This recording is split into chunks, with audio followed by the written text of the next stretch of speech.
Magandang gabi, Philippine Air Force. Narito ang magiging lagay at taya ng panahon ngayong Martes at sa mga susunod na araw. Sa kasalukuyan, naasahan natin ang patuloy na pag-iral ng Northeast Monsoon o hanging amihan, partikular na apektado pa rin ito ang Northern at Central Luzon. Aasahan natin dulot nga ng Northeast Monsoon, patuloy na makakaranas ng maulap na kalangitan na may mahihinang pag-ulan ng Cagayan, maging ang Isabela at ang Aurora. Samantalang sa ibang nalalabing bahagi ng ating bansa, aasahan natin ang patuloy na pag-iral ng easterlies o mainit na hanging nagbumula sa dagat Pasipiko. Ngayong gabi, aasahan natin dulot nga ng easterlies patuloy na makakaranas ng maulap na kalangitan na may kalat-kalat na pag-ulan, pagkidlat at pagkulog ang Bicol Region, maging ang Quezon, ganoon na rin sa silangang bahagi ng Visayas.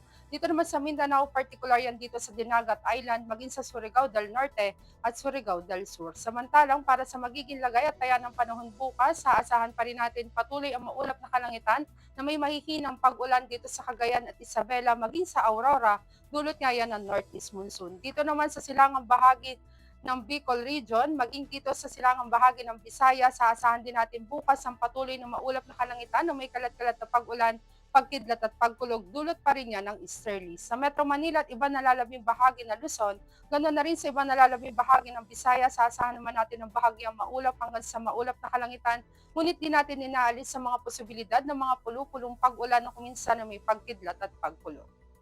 Para naman sa Mindanao, aasahan pa rin natin bukas dulot ng easterlies ang patuloy na maulap na kalangitan na may kalat-kalat na pag-ulan, pagkidlat at pagkulog dito sa Dinagat, maging dito sa Surigao del Norte at Surigao del Sur. Sa ibang nalalabing bahagi ng Mindanao, aasahan naman natin ang bahagyang maulap hanggang sa maulap na kalangitan, ngunit may mga posibilidad din yan ng mga pulu-pulong pag-ulan na kuminsan ay may pagkidlat at pagkulog.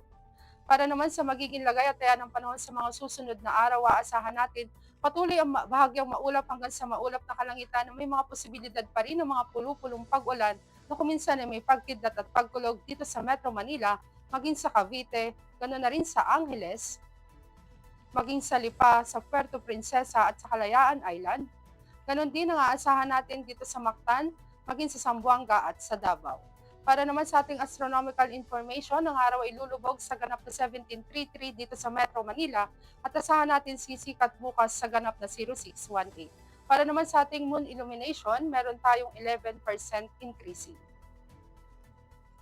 At yan ang latest update natin sa weather. Para manatiling updated sa lagay at taya ng panahon, i-follow lamang ang Air Force Weather Center sa aming mga social media accounts.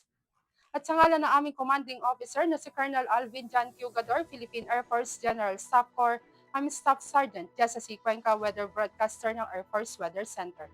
Muli magandang gabi, Philippine Air Force.